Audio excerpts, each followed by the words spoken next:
Estamos em 2021 vivendo uma grande emergência de saúde pública no mundo. Em 31 de dezembro de 2019, a Organização Mundial da Saúde, OMS, foi informada sobre a ocorrência de casos atípicos de pneumonia na cidade de Wuhan, na China. Uma hipótese bastante difundida é que a disseminação do surto teria se iniciado em um mercado de frutos do mar e animais vivos. O agente causador do surto identificado foi um novo coronavírus, que posteriormente seria denominado SARS-CoV-2 pelo Comitê Internacional de Taxonomia de Vírus. Em 30 de janeiro de 2020, a OMS declarou o surto como emergência de saúde pública de importância internacional, no mesmo mês em que houve o registro da primeira morte associada ao vírus na China. Semanas depois, em 11 de fevereiro de 2020, a doença do novo coronavírus passou a ser chamada pela OMS de Covid-19, em referência ao tipo de vírus e ao ano de início da epidemia. Em 11 de março do mesmo ano, a Covid-19 foi caracterizada pela OMS como uma pandemia. Já no Brasil, segundo o Ministério da Saúde, o primeiro caso da doença foi confirmado em 26 de fevereiro de 2020. O SARS-CoV-2 é transmitido principalmente pela saliva, tosse ou espirro de pessoa contaminada. Mas a transmissão também pode ocorrer por pessoas infectadas sem sintomas, os assintomáticos, dificultando assim o controle da propagação do vírus. Em poucos meses, a pandemia ganhou uma proporção avassaladora e, segundo a OMS, foram confirmados no mundo mais de 72 milhões de casos de Covid-19 e mais de 1.600.000 mortes até o dia 17 de dezembro de 2020. Os casos de Covid-19 estão espalhados por quase todo o planeta. Neste momento em que falamos desse problema, vários países já iniciaram a vacinação, como China, Reino Unido, Estados Unidos e outros, incluindo o Brasil, destacando o pioneirismo do Instituto Butantan e da Fundação Oswaldo Cruz, a Fiocruz. Enquanto ocorre a vacinação, os estudos clínicos para aumentar o conhecimento científico sobre a Covid-19 e para o desenvolvimento de vacinas seguras e eficazes continuam em muitos países.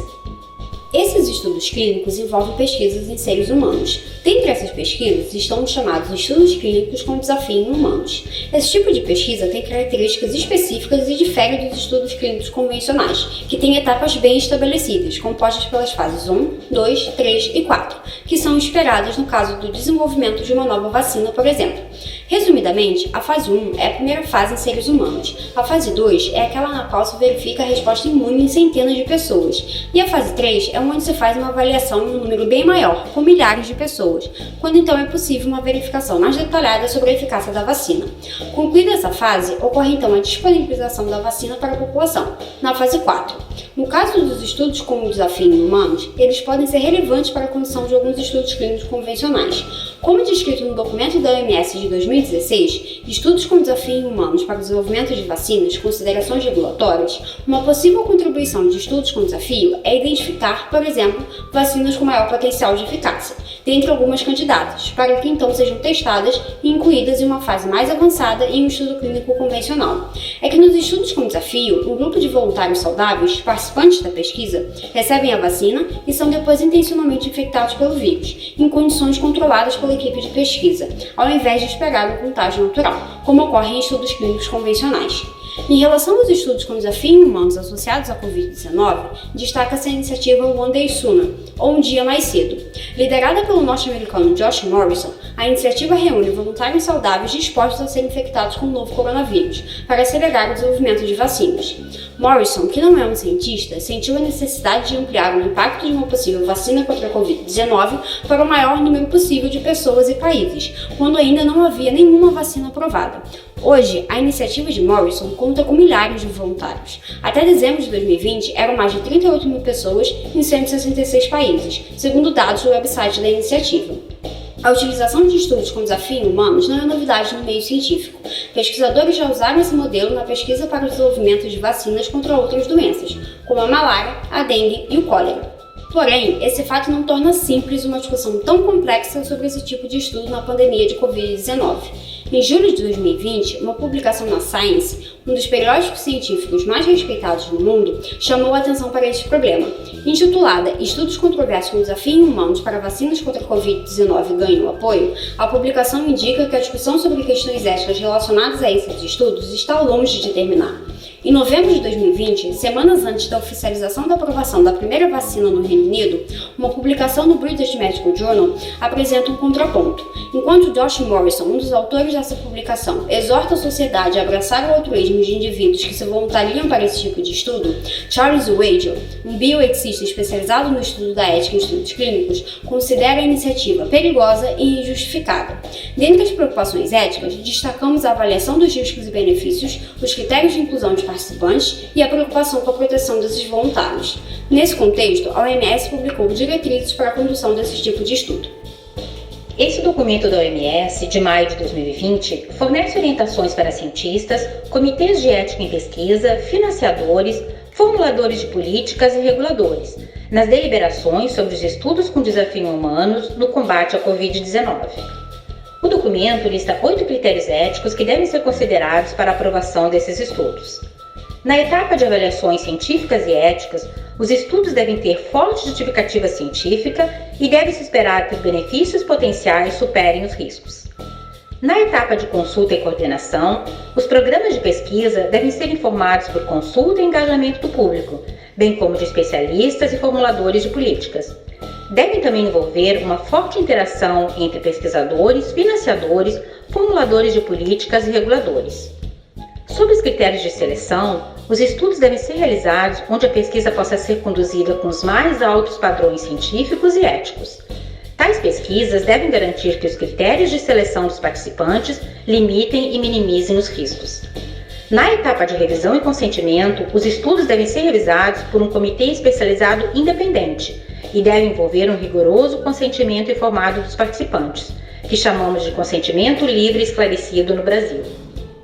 Considerando o panorama de políticas governamentais para estudos clínicos, a ClinRegs é uma base de dados de caráter informativo que reúne informações internacionais sobre a regulação da pesquisa clínica. Essa base, associada ao Instituto Nacional de Alergia e Doenças Infecciosas dos Estados Unidos, divulga políticas públicas sobre a pesquisa clínica adotadas por diversos países. Nos Estados Unidos, por exemplo, a FDA, Administração Federal de Alimentos e Medicamentos, associada ao Departamento de Saúde e Serviços Humanos, tem um papel muito importante na regulação da pesquisa clínica. Como descrito no documento Condução de Estudos Clínicos, a FDA se compromete a proteger os participantes dos estudos clínicos, bem como oferecer informações confiáveis aos interessados em participar dos estudos. A FDA estabelece diretrizes para a pesquisa clínica, que, aliadas às de outros órgãos reguladores, contribuem para proteger os participantes de pesquisa de riscos injustificáveis. A China, por sua vez, tem a Administração Estatal de Medicamentos, órgão que é responsável pela regulamentação, aprovação e supervisão de estudos clínicos. Já no Reino Unido, quem faz esse tipo de regulação da pesquisa clínica é a Agência Reguladora de Medicamentos e Produtos de Saúde. Quanto ao Brasil, a Agência Nacional de Vigilância Sanitária, a Anvisa, é a autoridade reguladora responsável pela aprovação, supervisão e inspeção de estudos clínicos. A Anvisa é independente, mas vinculada ao Ministério da Saúde. Dentre as várias atribuições da agência, divulgadas em seu website, ela tem o papel de inspecionar os centros de pesquisa brasileiros para verificar a aderência às boas práticas clínicas dos estudos clínicos. Em relação às questões éticas envolvidas nesses estudos, as agências reguladoras contam com a importante contribuição dos comitês de ética em pesquisa. No Brasil, a regulação ética desse tipo de pesquisa, incluindo os estudos clínicos, é de responsabilidade desses comitês de ética em pesquisa, ou CEPs, que estão distribuídos em todas as regiões do país. Segundo o mapa de CEPs, até dezembro de 2020, o Brasil contava com 844. Como descrito no documento Cartilha dos Direitos dos Participantes de Pesquisa, os CEPs são colegiados interdisciplinares e independentes, de relevância pública, de caráter consultivo, deliberativo e educativo, criados para defender os interesses dos participantes da pesquisa em sua integridade e dignidade e para contribuir no desenvolvimento da pesquisa dentro de padrões éticos. Esses comitês são vinculados à Comissão Nacional de Ética em Pesquisa, conhecida como CONEP. Cabe à CONEP, que é ligada ao Conselho Nacional de Saúde, a elaboração e a atualização das normas que protegem o indivíduo que participa da pesquisa. Dentre essas, destaca-se a Resolução 466 de 2012. Essa resolução visa assegurar os direitos e deveres que dizem respeito aos participantes da pesquisa, à comunidade científica e ao Estado, como descrito em suas disposições preliminares. A 466 tem um papel muito importante na regulação ética da pesquisa clínica.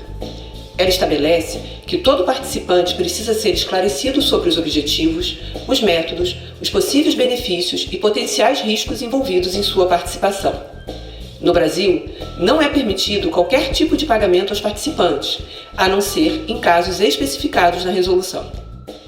A CONEP, ao elaborar e atualizar as diretrizes para a proteção dos participantes de pesquisa, considera que pesquisas em seres humanos e questões éticas são indissociáveis.